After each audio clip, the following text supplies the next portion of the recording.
দেখেছো গো সন্ন্যাসী ঠাকুর কেমন মাথা উঁচু করে চলেছেন? সে তো যাবেনি, উনি মহারাজের কাছে মাথা নোয়াবেন না, উনি আমাদের সুখের দিন এনে দেবেন।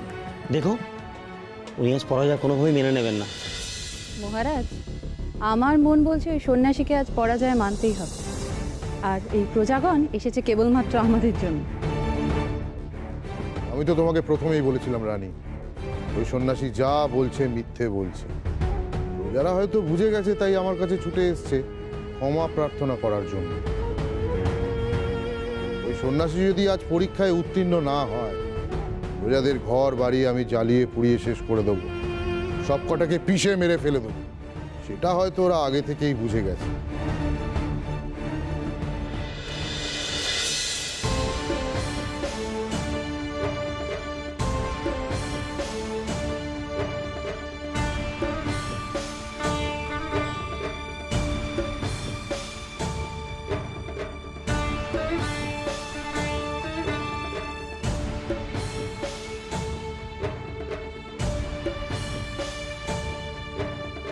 গুরুদেব, চারিদিকে তাকিয়ে দেখো, কত উৎসাহী মানুষের ভিড়। না আমি তো রে, সবাই আজ অধীর আগ্রহে মুক্তির জন্য লোকনাথের পথ চেয়ে আছি। চ চ চ।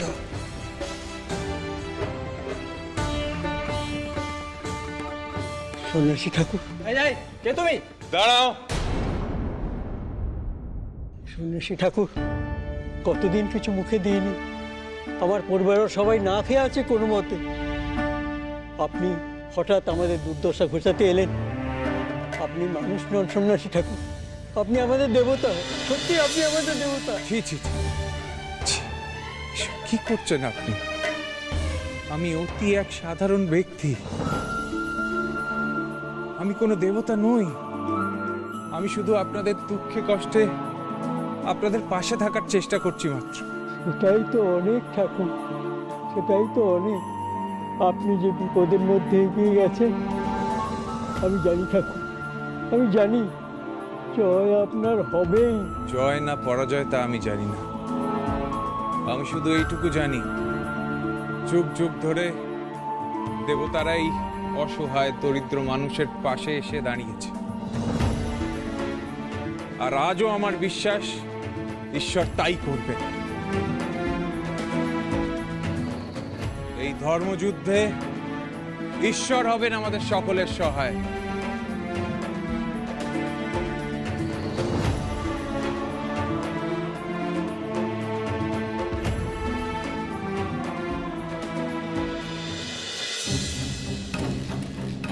আজ তোমাদের কেউ সহায় হবে না। মনে রেখো, তোমাদের বাঁচা মরা সব আমার হাতে। এই রাজ্যে আমার কথাই শেষ কথা। তাই যদি বাঁচতে চাও আমার নামে জয়ধ্বনি দাও। রাজার নামে জয়ধ্বনি দিলে তোমরা হয়তো প্রাণে বাঁচলেও বাঁচতে পারো। পাপী পাষণ্ড রাজার নামে আমরা কোনো জয়ধ্বনি দেবো না।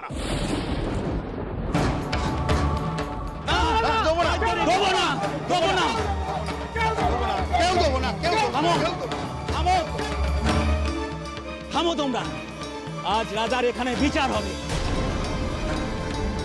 দেবী চণ্ডীর হাত থেকে রাজার কোনো নিস্তার নেই। জয় মা দেবী চণ্ডীর জয়, জয় মা দেবী চণ্ডীর জয়, জয় মা দেবী চণ্ডীর জয়।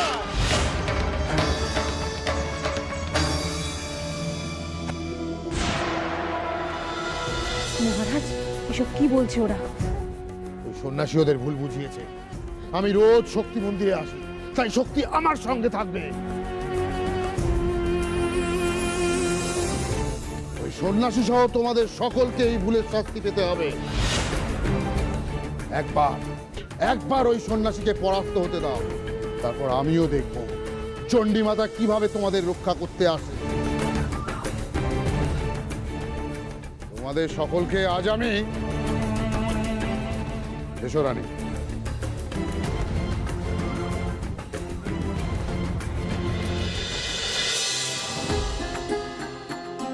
আরে বাবা, কতদূর এলি রে? উনি কি মন্দিরে চলে গেছেন নাকি? না না ঠাকুমা, এখন ওনা পৌঁছে যায়নি, এই তো এসেই গেছি আমরা।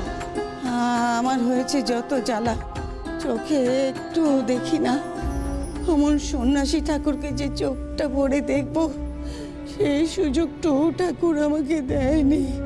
আহা, তুমি এত উতলা হচ্ছ কেন দেখি? ওই তো উনি এগিয়ে যাচ্ছে। হ্যাঁ, চল চল, তাড়াতাড়ি চল, তাড়াতাড়ি চল।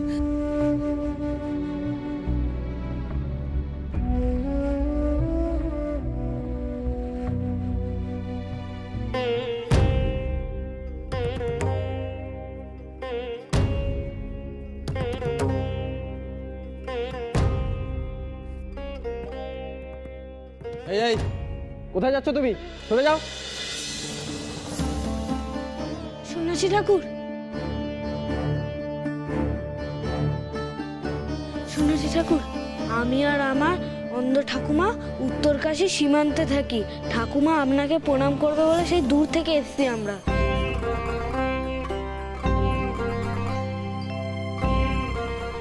সে কি, আমাকে প্রণাম?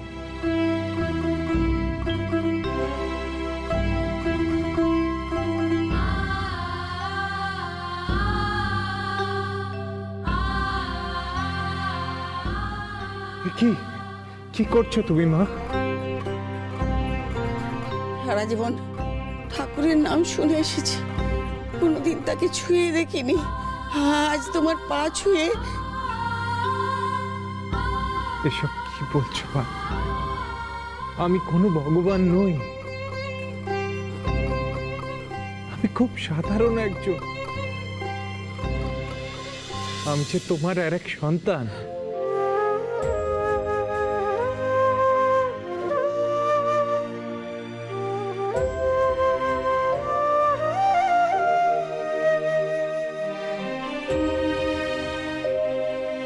কি করছো, কি করছো বাবা? আমি গরিব, দিন সহায় সম্বলহীন। আমাকে আমাকে তুমি প্রণাম করছো কেন? প্রণাম করছো, আমাকে প্রণাম করছো? কে বললো তুই সম্বলহীন? তুমি তো মা।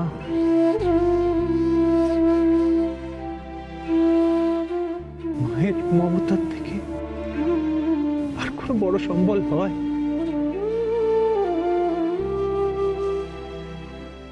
তাই আজ থেকে আর নিজেকে গরিব বলবে না।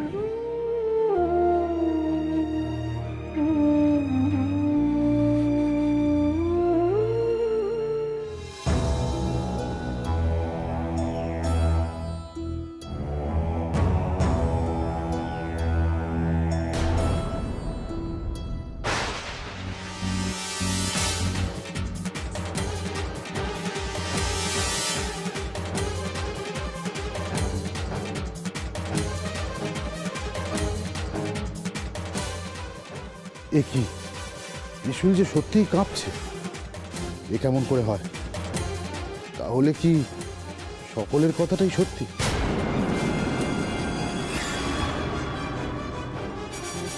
না না না, তাও তো হতে পারে না, কিছুতেই না। মহারাজ, এটা কি হচ্ছে বলুন তো?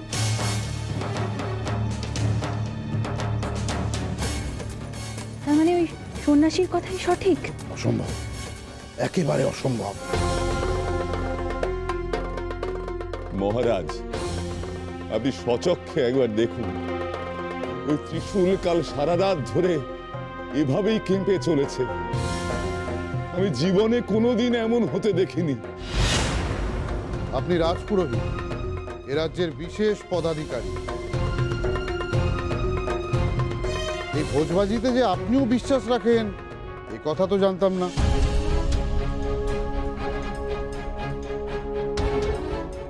ভোজবাজি কিনা বলতে পারবো না মহারাজ, তবে এই ত্রিশূল কাল সারা রাত্রি ব্যাপী কম্পিত হয়েছে।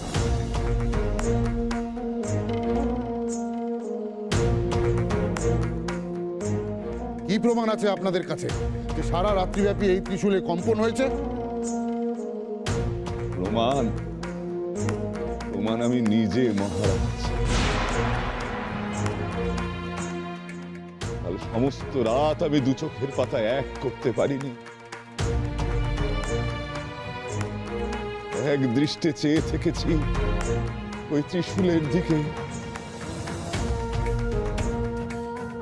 একবারের জন্য ওই ত্রিশূলের কম্পনে থামেনি মহারাজ।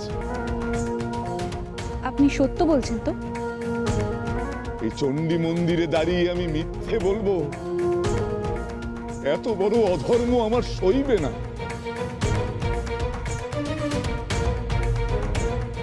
কি মা,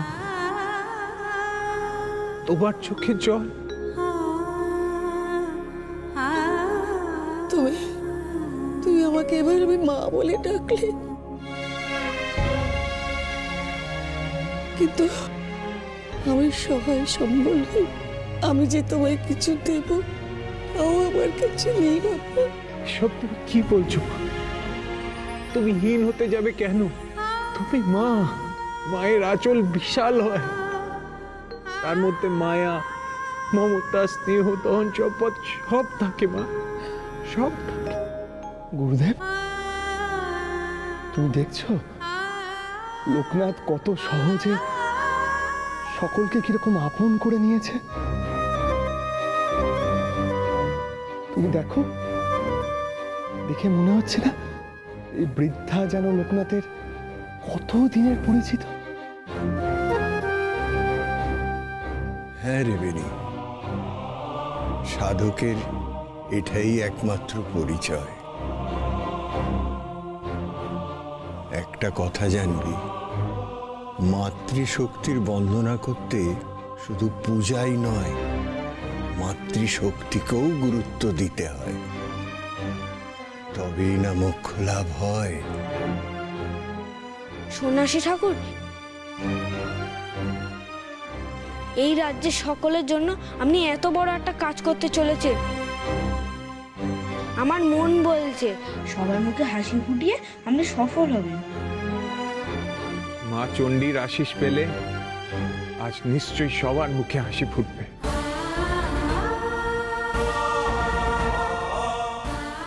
তাই তো মায়ের আশিস নিয়ে আমি আজ পরীক্ষা দিতে এগিয়ে যাচ্ছি। আসল শক্তির পরীক্ষা তো মারাই দেয়। সকল মায়ের মধ্যে মা চণ্ডী দিব্যমান। তুমি এগিয়ে যাও বাবা। হ্যাঁ, আমি মনে মনে এইটাই চাই, তুমি সফল হও বাবা, তুমি সফল হও।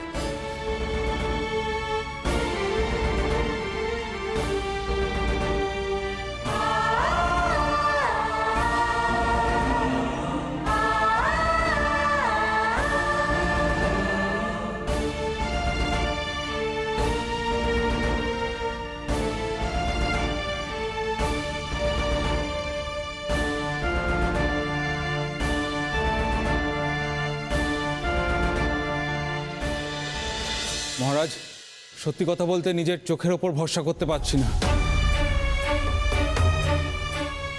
এমন ঘটনা কোনোদিনও দেখতে হবে এ স্বপ্নেও ভাবতে পারিনি। আচ্ছা, সকলে মিলে তোমরা এই ঘটনাটাকে দৈব বা অলৌকিক আখ্যা দিচ্ছ কেন? যুক্তিগ্রাহ্য কোনো কারণ কি এর পিছনে থাকতে পারে না?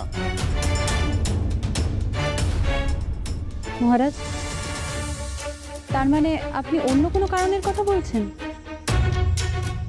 এমনও তো হতে পারে যে সূক্ষ্ম বা মৃদু ভূমিকম্পন হচ্ছে, হয়তো আমরা টের পাচ্ছি না, কিন্তু সেই কারণেই এই ত্রিশূল কেঁপে চলেছে। মহারাজ, ভূমিকম্প? এতক্ষণ ধরে ভূমিকম্প? হতেও তো পারে, একটা পরীক্ষা করেই দেখো না। ভূমিতে কান পাতলেই তুমি বুঝতে পারবে, অনুভব করতে পারবে যে ভূমিকম্প হচ্ছে কি হচ্ছে না। শোনো। আচ্ছা মহারাজ।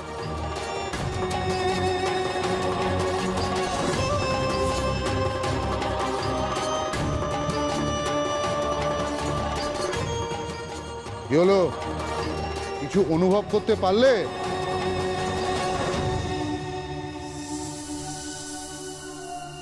না মহারাজ, কোনো কম্পন নেই।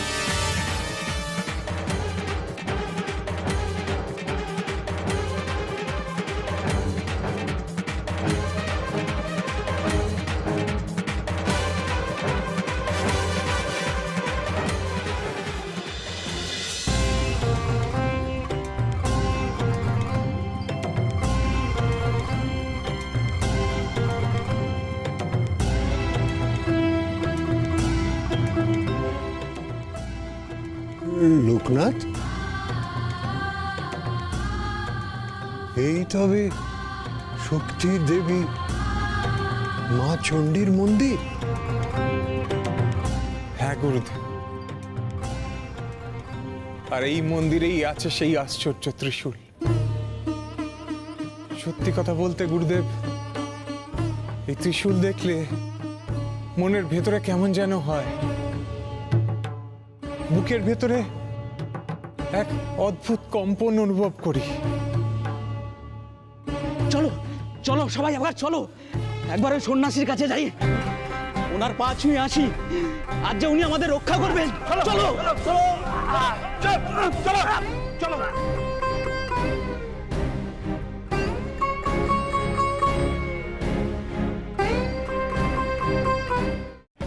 সন্ন্যাসী ঠাকুর, আমরা যে আপনার জন্যই এতক্ষণ অপেক্ষায় বসে আছি। আপনিই তো আমাদের বেঁচে থাকার ভরসা দিয়েছেন ঠাকুর।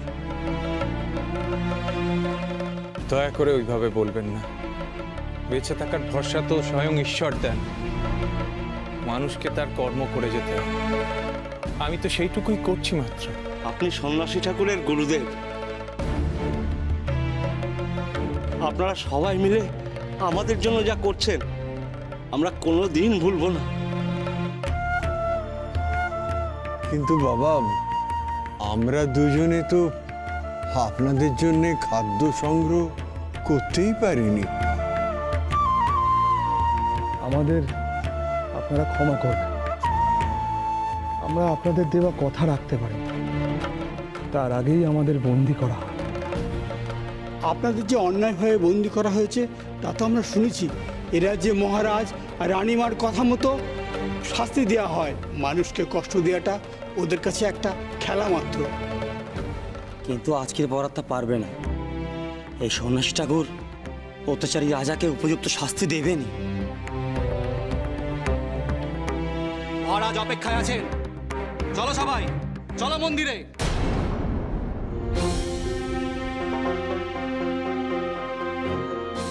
এবার আমায় মন্দিরে যেতে হবে, মাকে মন থেকে ডাকতে হবে। মা চাইলে সব কিছু করতে পারেন, আমি তো নিমিত্ত মাত্র। সন্ন্যাসী ঠাকুর, মা জাগবেন তো? আমাদের এই দুঃখ কষ্টে মা সাড়া দেবেন তো ঠাকুর? ঠাকুর, এই অনাচারের প্রতিকার হবে তো?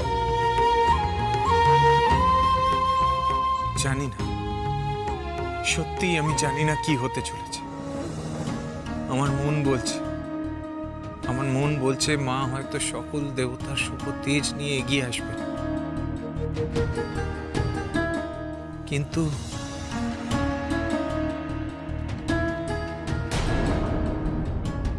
লোকনাথ, কি ভাবছিস তুই? এনারা তোকে কিছু বলছেন?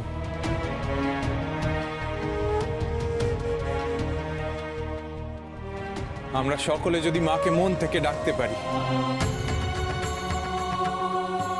মন থেকে আকুতি জানাতে পারি, মা নিশ্চয়ই সাড়া দেবে। মা নিশ্চয়ই এই অনাচারের বিরুদ্ধে জেগে উঠবেন।